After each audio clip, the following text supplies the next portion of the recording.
The sky may be clear, but beneath its calm lies a threat that could turn Manhattan to ash in an instant. It's not fiction, not a prophecy, but a real scenario that is now slowly becoming a serious whisper on the world's military tables. Iran is no longer waiting to be attacked. It is writing a new chapter, becoming an attacker, not with tanks, not with troops, but with a single-button launch that can travel 10,000 kilometers across oceans and continents. And what makes the world shiver most, it's all neatly wrapped up in the name of a satellite launch. But who are they fooling? Behind that rocket lies a secret that could change the global balance, an intercontinental missile program that is no longer covered up. When diplomacy fails and warnings are ignored, one launch could mean the beginning of something that can never be stopped. Global tensions are now pulsing from a very vulnerable point: the complete failure of nuclear negotiations between the United States and Iran. It's not just stalled negotiations, it's a failure that ignites embers in the straw. Embers that could turn into a full-blown conflict. Between April and May 2025, diplomatic efforts were conducted through indirect channels mediated by Oman and Italy. Hope glimmered, albeit faintly. However, everything collapsed on June 13 when Israel attacked three key Iranian nuclear facilities, Natanz, Fordo, and Isfahan, in one deadly night. This attack did not stand alone. The United States followed with a strategic air operation using a double-bomb decoy tactic that blatantly struck the heart of Iran's nuclear defenses. With that, the sixth round of negotiations was officially declared dead. All that remained was anger, suspicion, and a trail of explosions in the Iranian desert. Europe also spoke out. Britain, France, and Germany, the original signatories to the JCPOA, issued a stern warning. If no progress was made by the end of August 2025, they would activate snapback sanctions, a mechanism that automatically reinstates old UN sanctions. As a compromise offer, Europe left open the option of a 6-month extension if Iran demonstrated good faith. However, Iran did not remain silent. Deputy Foreign Minister Qasem Garibab sharply warned that such pressure could force Tehran to withdraw from the NPT Nuclear Non-Proliferation Treaty. For Iran, activating snapback was an affront to its rights and could trigger a far more radical reaction than before. Iran remains open to negotiations, but with harsh conditions.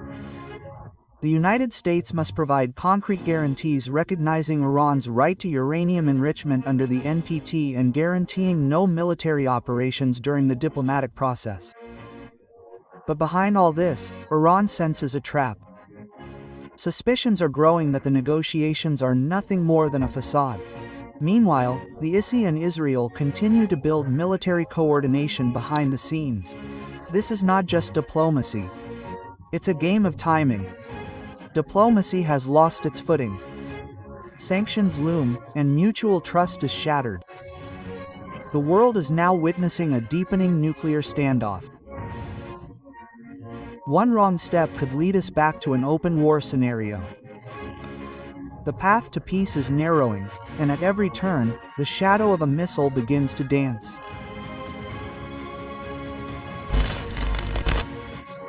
The long-standing diplomatic deadlock is now fueling escalating tensions, negotiations stalled, sanctions looming, and the threat of open conflict increasingly real. When Iran inaugurated the launch of the KM-1, a new generation satellite orbiter, a senior general accidentally referred to it as an intercontinental ballistic missile launcher. The sentence immediately became a jarring geopolitical conundrum. What should have been a banal technical statement suddenly transformed into an ambiguous strategic signal. Many interpreted this as a veiled admission that Iran already possessed a key component for an ICBM. Although it was later declared a slip of the tongue, observers saw it not as a mere accident, but as a hint that Iran may have already broken the boundaries of long-range weapons technology. The KM-100's solid fuel, three-stage design strongly resembles the structure of an intercontinental ballistic missile in its early development phase. This similarity sparked widespread analysis that the satellite project could be a clever cover for testing a secretly designed long-range strike system.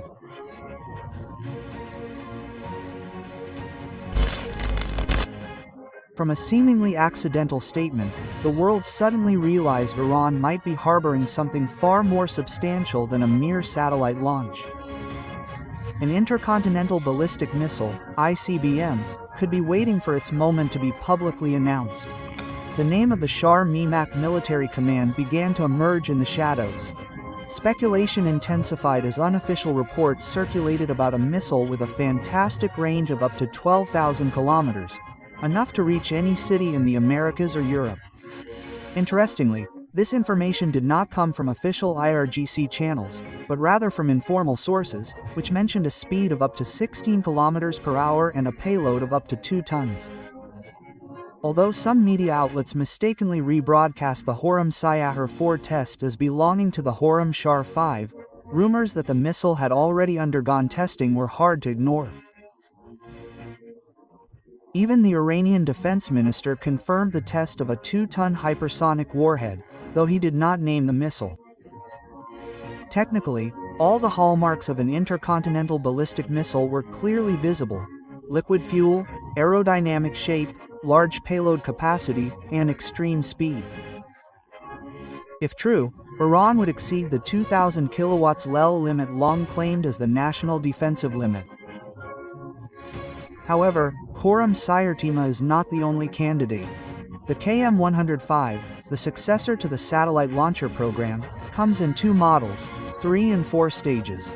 Based on independent simulations, the 4-stage version with a 400 kilograms payload is believed to be capable of a range of up to 10,000 kilometers. Although called a space launch vehicle, the general statement that it was an intercontinental ballistic missile launcher seems to reveal its true intentions. There is also the Simmer, a 2-stage liquid-fueled vehicle designed for low-orbit missions. However, Western intelligence sees it differently.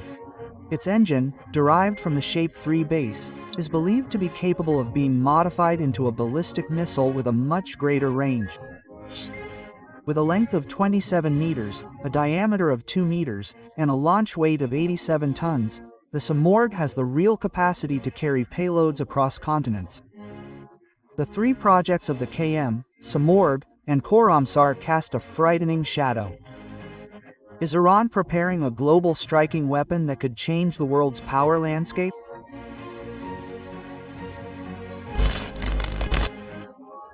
Iran currently possesses approximately 108 kilograms of uranium enriched to 60%, a level that, according to the International Atomic Energy Agency, IAEA, is sufficient to process into material for 6 to 10 nuclear bombs if the program were intensified to weapons-grade levels.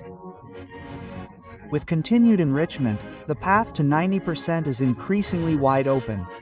This underscores the increasingly real threat of a nuclear weapon in the gray zone. However, Iran's potential attack is not solely based on nuclear weapons. A more direct alternative strategy could involve regional proxies such as Yemen's Hamas. The launch of the missile at the Red Sea base is clear evidence that indirect attacks can still be effective while maintaining a distance from open confrontation. If the crisis escalates and the United States under Trump's leadership decides to attack Iran directly, Tehran will likely launch 2 responses. The first is an attack on American military bases in the Middle East. Medium-range ballistic missiles such as ARBMs or MRBMs could be deployed, or attacks could be carried out by proxy groups in regions such as Qatar, Iraq, Bahrain, and the Gulf of Oman. This could be Iran's initial response. Second, a more dangerous possibility is a direct attack on the Ha-NS mainland. If Iran has indeed developed an ICBM such as the KM-100, a satellite launcher estimated to have a range of up to 10,000 kilometers with a payload of up to 300 kilograms, then major cities like Washington, D.C., or New York could be targeted for nuclear retaliation. In such a simulation, the flight time of a transcontinental missile from Iran to the US is only about 30 minutes or less. And if the missile is hypersonic, even the most modern defense systems could struggle to respond before it explodes. In conclusion, Iran now possesses not only a nuclear stockpile as capital, but also a proxy strategy and the potential for ICBM missiles. This combination makes the possibility of a direct attack on the American mainland a very real threat, no longer a fictional scenario, if diplomacy continues to stall and pressure from the West persists.